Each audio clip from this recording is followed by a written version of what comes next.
नमस्कार सर, बहुत बहुत स्वागत है आपका। नमस्कार अंजू जी, आपको भी और आपके दर्शकों को भी बहुत बहुत नमस्कार। सर, ममता बनर्जी को तो जोर का झटका लगा है कलकत्ता हाई कोर्ट से। वो जो बीएसएफ के लिए फेंसिंग के लिए जो जमीन देनी थी 9 जिलों में, जो ममता बनर्जी नहीं दे रही थी, अमित शाह ने भी इस मुद्दे को उठाया था। अब उस पर फैसला आया है कलकत्ता हाई कोर्ट से।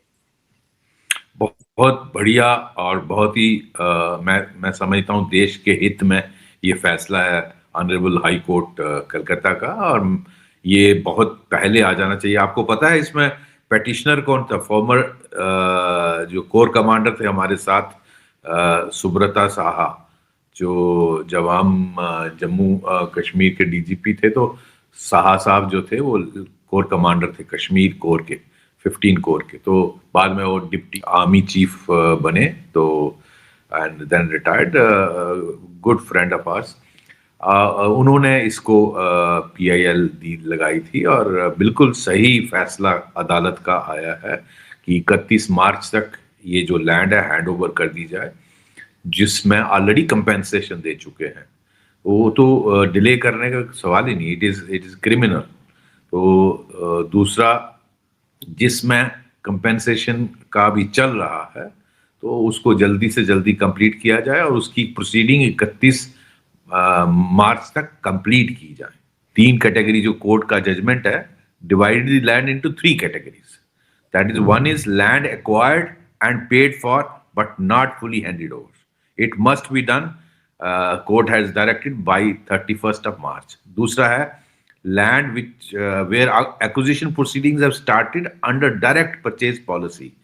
The state must submit an action taken report by March 31, same deadline. And third is land where acquisition has not begun. Further hearings will decide if emergency acquisition section 40 जो है, देश की सुरक्षा के लिए आप emergency provisions भी लगा सकते हैं। acquisition की गवर्नमेंट has that power।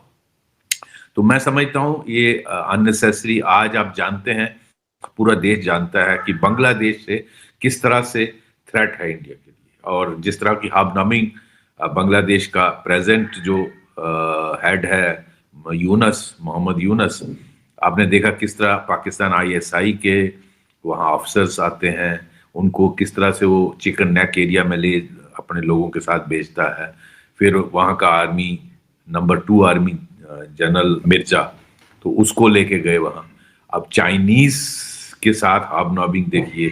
अभी तो कल तो लेटेस्ट न्यूज आई है, ड्रोन लेंगे और फिर विद इन टेक्नोलॉजी ट्रांसफर के साथ विद इन बांग्लादेश मैन्युफैक्चर करेगा। नाउ इसका नेबर कौन है? ये 2000 किलोमीटर की जो वो है पूरा बॉर्डर मिलता है बांग्लादेश का इंडिया के साथ, और तो कोई कंट्री नहीं है। तो आप एक किसके लिए एक्वायर कर रहे हो? तो और चाइना का ज्यादा से ज्यादा इंटरेस्ट रहता है इंडिया को।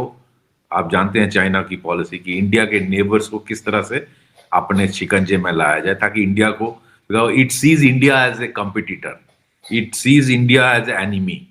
और मैं पहले भी बहुत बार कह चुका हूं, पाकिस्तान तो है ही है, लेकिन ज्यादा बड़ा थ्रेट आपको चाइना से है। And चाइना's policy of encircling India is known not only in Indian security establishment or all across the world।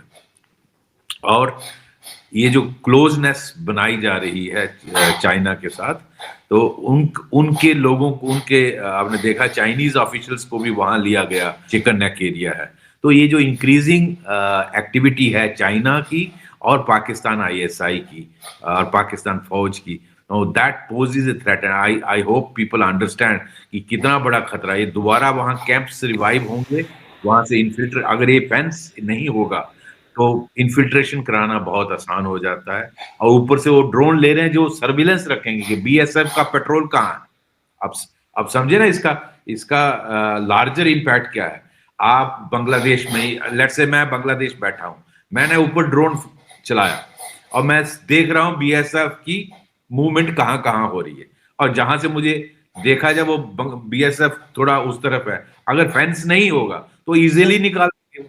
इसलिए कितना जरूरी है। मैं समझता हूँ हाई कोर्ट का डायरेक्शन बहुत सही आया, सही वक्त पे आया, और इसको इनफैक्ट यूनियन होम मिनिस्टर साहब ने इसको बहुत बार टेकअप किया, and he has mentioned it in the parliament also. He is mention in the Bengal में ड्यूरिंग हिज विजिट्स ऑल्सो। तो मैं समझ रैलीज में भी, तो मैं समझता हूँ हालांकि भारत सरकार को इसमें पावर्स भी हैं। अगर आप कॉन्स्टिट्यूशनल देखें 254 एंड 256 एंड 355 सेक्शंस में आप डायरेक्टिव दे सकते हो। आपने पास्ट में देखा even state governments can be dismissed on any issue of where there is a breakdown of constitutional machinery. तो बंगाल मेरे ख्याल क्लासिकल केस है, लेकिन जब हम किसी से बात करते हैं वो उनका यही रिप्लाई रहती है कि इसलिए नहीं एक्शन लिया जाता because politically that can be beneficial to Mamata Banerjee and BJP doesn't want कि ये इंप्रेशन जाए कि हम उसके, that's why they want to politically fight her and defeat her. अगर कोर्ट जाकर राष्ट्रीय सुरक्षा से जुड़े मामले पर ऑर्डर आता है उसके बाद ममता बनर्जी उसको फॉलो करेंगी, कितना बड़ा मतलब अपने आप में अपवाद है। यहां तो जहां राष्ट्रीय सुरक्षा का मुद्दा है सीधे सीधे ये फैसला राज्य सरकार को लेना चाहिए, लेकिन ममता बनर्जी को अवैध घुसपैठिए वोट बैंक नजर आते हैं, इसलिए वो ये चाहती थी कि ये फेंसिंग कभी ना हो। बिल्कुल सही कहा आपने अंजू जी।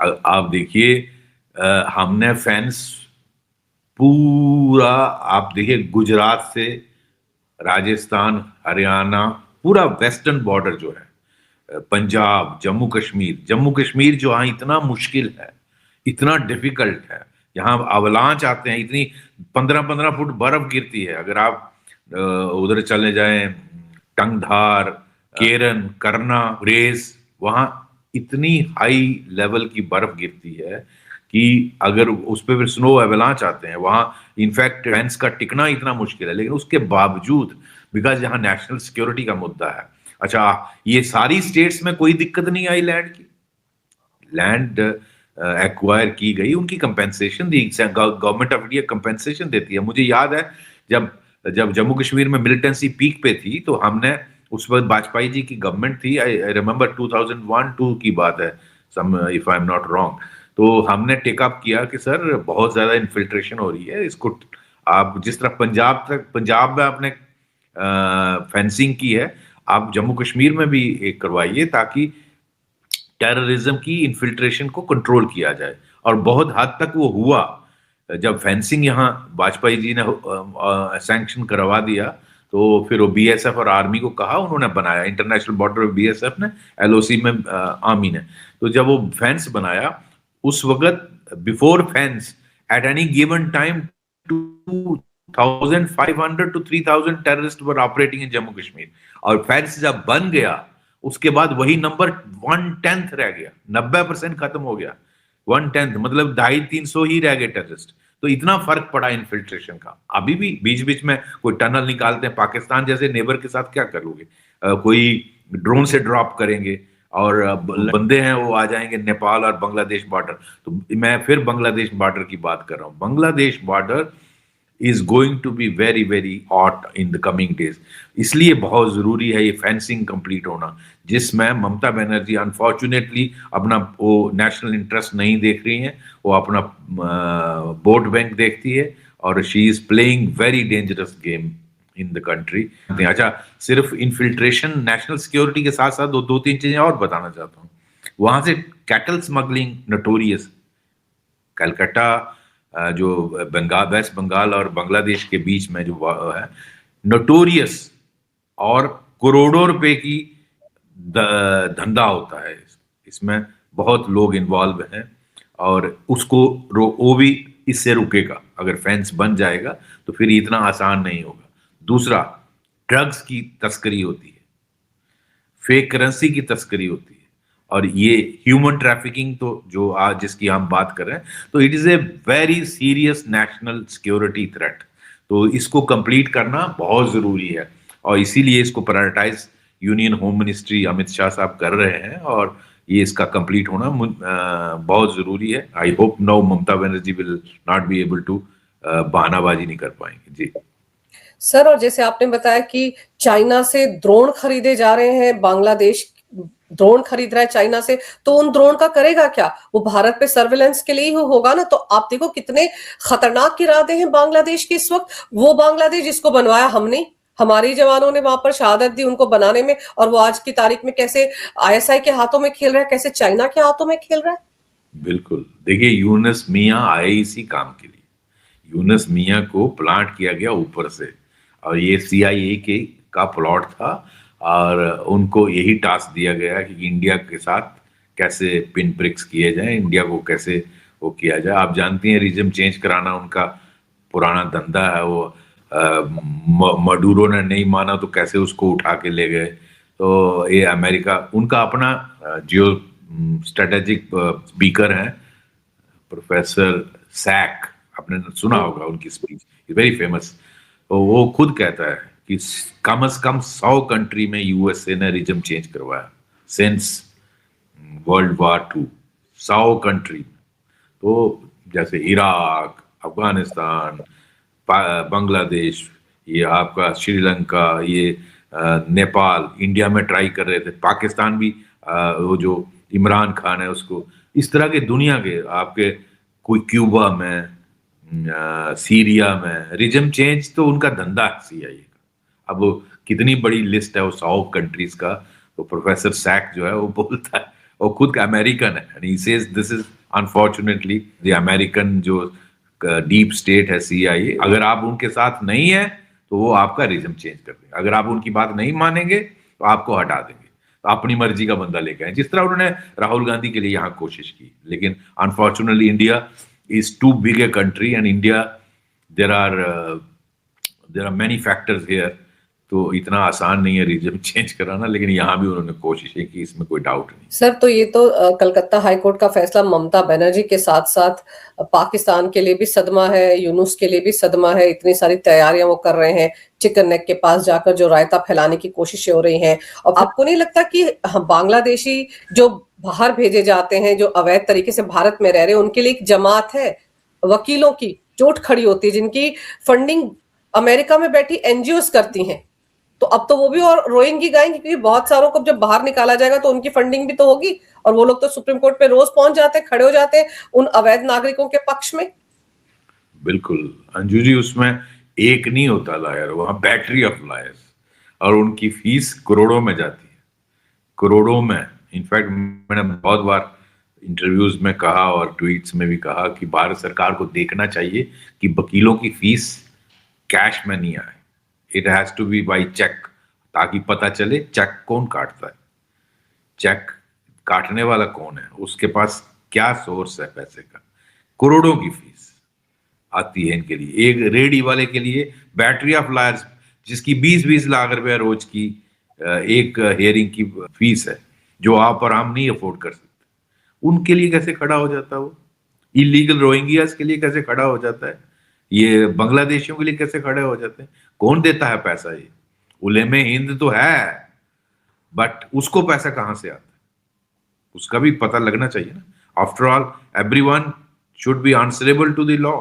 अगर ये जो ऑर्गेनाइजेशन है जो पैसा देती है और इनको खड़ा करती है, तो उसका भी तो सोर्स पता चलना चाहिए ना, पैसा कहाँ से आता है और कौन कौन सी एनजीओ से इनको पैसा आता है, ये भी देखना चाहिए।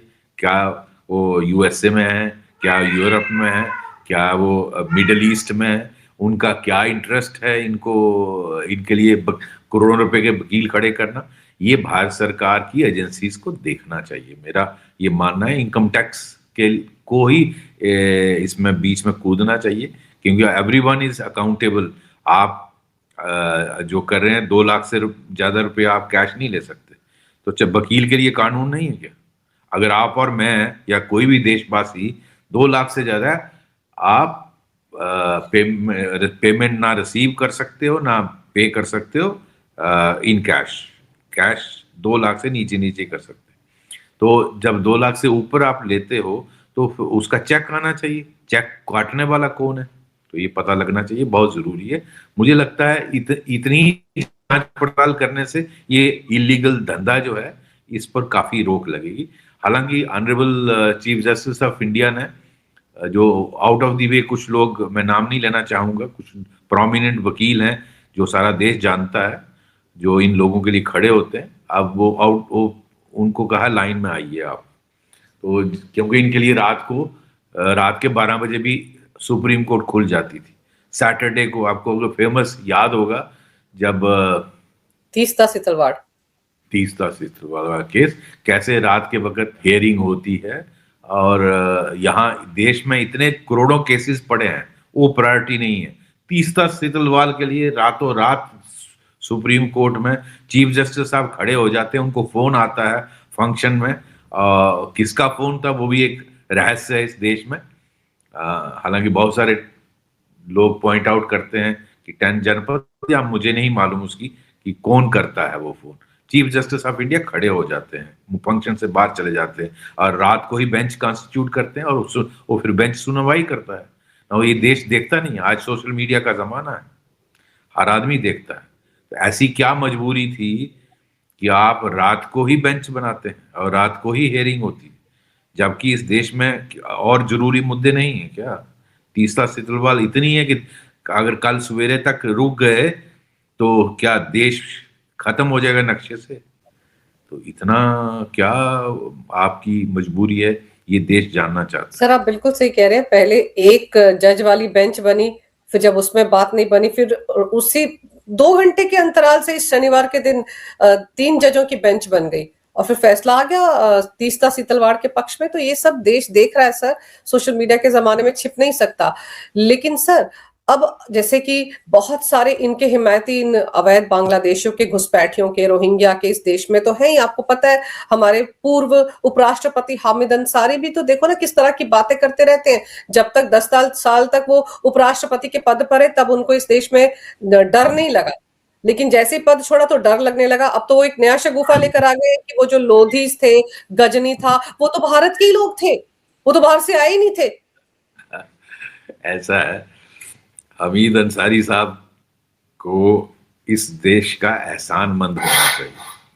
इस देश ने उनको वो ओहदा दिया जो करोड़ों लोग एस्पायर करते। एक, आप इंडियन फॉरेन सर्विस से थे ना, फॉरेन सेक्रेटरी तक रिटायर हो जाते, लेकिन आपको एम्बेसडर बनाया कहाँ? मिडिल ईस्ट में। आपको शायद एक दो तीन कंट्री में एम्बेसडर है, उसके बाद यहाँ मेंबर राज्यसभा या लोकसभा बनाया, उसके बाद आपको वाइस प्रेसिडेंट बनाया। क्या नहीं मिला आपको इस देश? फिर आप कहते हैं इस देश में मुस्लिम डरा हुआ है। मतलब आपको जरा सा भी गैरत हो तो आपको चुल्लू भर पानी में डूब मरना चाहिए। इतना कुछ देश ने दिया, इससे ज्यादा अच्छा वो कुत्ता था हिमाचल प्रदेश में। आपने देखा ना, उसका दो जो लड़के थे, एक 13 साल का मालिक जो था, 13 साल 18 साल, वो 4 रात बर्फीले तूफान में उनकी डेड बॉडी के पास खड़ा रहा और लगता था वो मर जाएगा। मुझे इनफैक्ट उसका सीन मेरे आंखों से हटता नहीं। मैं जब वो देखता हूँ, वो कितना उसका पेट दबा हुआ, खाना नहीं, पानी नहीं, बर्फ का तूफान, और उनकी डेड बॉडी। ये होती है लॉयल्टी। और मैंने उसको वीडियो को डाल के कहा कि यहाँ जो बहुत सारे लोग हैं इस देश में जो इस तरह की एहसान फरामोशी करते हैं, शर्म आनी चाहिए। इस कुत्ते से सीखना चाहिए। जिस देश ने आपको सब कुछ दिया, सब कुछ, क्या नहीं दिया, उसके बाद भी ऐसा बोलो आप। और अब ये नया शगुफा जो गजनी का और लोधी का आप बोल रहे हो, दुनिया को पता नहीं है कि गजनी कहाँ का था। अफगानिस्तान में, अगर आपको याद होगा, वाजपेयी जी का फेमस वो है इंटरव्यू, आपने देखा होगा। वाजपेयी जी जब फॉरेन मिनिस्टर थे तो वो कहते मैं अफगानिस्तान गया, तो मैंने वहां कहा उसको, जो फॉरेन मिनिस्टर था वहां अफगानिस्तान का, कि मैं गजनी जाना चाहता हूं। उसने कहा कि सर आप क्यों जाना चाहते गजनी, वहां क्या है? खंडरात है। कहते नहीं, मैं देखना चाहता। एक भिखारी हमलावर आया और उसने हमारे सोमनाथ मंदिर को लूटा और तैश नैश की, मैं सिर्फ वो देखना चाहता हूँ। तो फिर उनके लिए इंतजाम किया गया। तो वहां वाजपेयी जी कहते जब मैं वहां गया, वहां खंडरात थे, एक घास का तिनका नहीं था। और वो जो करोड़ों रुपए के सोना, हीरे जवाहरात सब कुछ लेके गया और उसका सब कुछ ध्वंस किया उसने, वो आज फिर उसी शिखर पर है। और वहां देखिए, वहां खत्म हो गया सब कुछ। तो क्या दुनिया को पता नहीं है कि मोहम्मद गजनी कहाँ का था? और इस तरह का आप कहते जी वो तो हिंदुस्तान का ही था। आप इंडिपेंडेंट हिस्टोरियन का भी वो लीजिए, वो अफगानिस्तान से आक्रांता थे, वो आए और बेसिकली नॉट ओनली, हालांकि हमारे हिस्टोरियंस ने उसको पर्दा डालने की कोशिश की कि पैसे के लिए आए थे, नहीं। अगर सिर्फ पैसा मकसद होता फिर उन्होंने तोड़ फोड़ क्यों की? मैं पढ़ रहा था हिस्ट्री, वहां के पंडितों ने कहा कि आपको जो चाहिए हम दे देते हैं, लेकिन हमारे शिवलिंग को छोड़ दो, लेकिन नहीं, उसका पूरी तरह से, जिस तरह बाद में भी बहुत सारों ने किया, आपने देखा इसके कई बार जो अटैक हुए हैं सोमनाथ मंदिर पे 1000 एडी से लेकर 1026 तक ये सारे इसके हमले हुए हैं, तो ये सारा रिकॉर्डेड है। इसको आप किस तरह से घुमाना चाहते हैं? लोदीस जो थे वो भी अफगानिस्तान से आए, वो भी आक्रांता थे, तो आप ये कहते हो कि ये इंडिया के थे? आपको ये बोलते हुए जीव नहीं थरथराई? कितना बड़ा झूठ बोलोगे? लोग आजकल के जमाने में, और इंटरव्यू लेने वाली उतनी ही वो है, उस कम से कम उसको तो इनको बताना चाहिए था, वो भी उसी मानसिकता की है। आप देखिए किस तरह से आप डिस्टार्ट करना चाहते हैं रियलिटी को। लोधी जो है वो यहाँ आके उसने फिर सल्तनत, दिल्ली सल्तनत बनाई, जो और राज किया यहाँ, और यहाँ क्या क्या तोड़ फोड़ क्या क्या किया वो सारा हिस्टोरिकली रिकॉर्डेड है। तो आप इस तरह के बयान देकर क्या प्रूव करना चाहते हैं? ये इंडियन लोगों ने किया। सर वो यही बताना चाह रहे हैं, क्योंकि अभी आपको याद होगा पिछले 2 हफ्ते पहले पीएम मोदी वहां पर थे, कितना भव्य समारोह वहां पर हुआ सोमनाथ मंदिर में। हर साल वहां पर उत्सव होगा, तो उससे एक जमात तो जली भुनी बैठी है ना, तो उनको ये साबित करना है कि वहां पर जो तोड़फोड़ हुई थी वो तो भारत के लोगों ने की थी। दे वर फॉरेन इन्वेडर्स, इसमें कोई डाउट नहीं होना चाहिए। अगर कोई डाउट रखता है उसको पढ़नी चाहिए ऑथेंटिक हिस्ट्री, और इसको डिस्टार्ट करने से आप ये पूरा नैरेटिव बदलना चाहते हो। इस तरह की डिस्टार्शन, वो भी इस लेवल के ऑफिस बंदे से जो भारत का वाइस प्रेसिडेंट रहा हो, वो करना, क्या प्रूव करना चाहते हैं? तो बहुत ही शर्मनाक है। और अगर आपको याद होगा, मैंने कई बार इंटरव्यू में सुना है, हमारे फॉरेन सर्विस के एक सीनियर अफसर बोलते हैं, और RAW के अफसर भी बोलते हैं कि जब ये एम्बेसडर थे, ईरान में थे, तो ईरान में इन्होंने अपने सारे जो हमारे RAW के एजेंट्स थे उनकी लोकेशंस और उनके नाम डिस्क्लोज कर दिए थे, और वो सब मारे गए। अब बताइए मुझे, आपको भारत ने एम्बेसडर रखा है, आपकी ड्यूटी है उनको बचाना या उनको मरवाना? तो आप किसके लिए काम करते हैं? अपने देश के लिए या किसी और के लिए? मुझे डिस्गस्टिंग लगता है। यहाँ लोग वो हैं जो अपने देश के लिए गोलियां खाते हैं, अपने देश के लिए जान जोखिम में डालते हैं, और कड़ी बर्फ में और कैसी कैसी जगहों में वो नौकरी करते हैं, देश के लिए लड़ते मरते हैं। और एक आप हो, और वो बेचारे, वो तो सिपाही हैं, वो तो एक जवान हैं, और आप भारत के एम्बेसडर हो, you represent the whole country, and आप अपने ही देश के सोर्स एजेंट्स का लोकेशन बताते हो और वो मारे जाते। आपको उससे पहले शर्म नहीं आई इस तरह की गद्दारी करते हुए? तो ये आप ये सारा कुछ लोगों ने रिकॉर्डेड बोला है, मैंने खुद सुने बहुत सारे इंटरव्यू, दोनों RAW अफसर्स के भी और फॉरेन सर्विस के अफसर, और वो बिना प्रूफ के तो बोल नहीं रहे। बिल्कुल सही कह रहे हैं आप सर, ये बातें हमने भी सुनी है, बार बार सुनी है, और इन ऑफिसर्स के मुंह से ही सुनी है।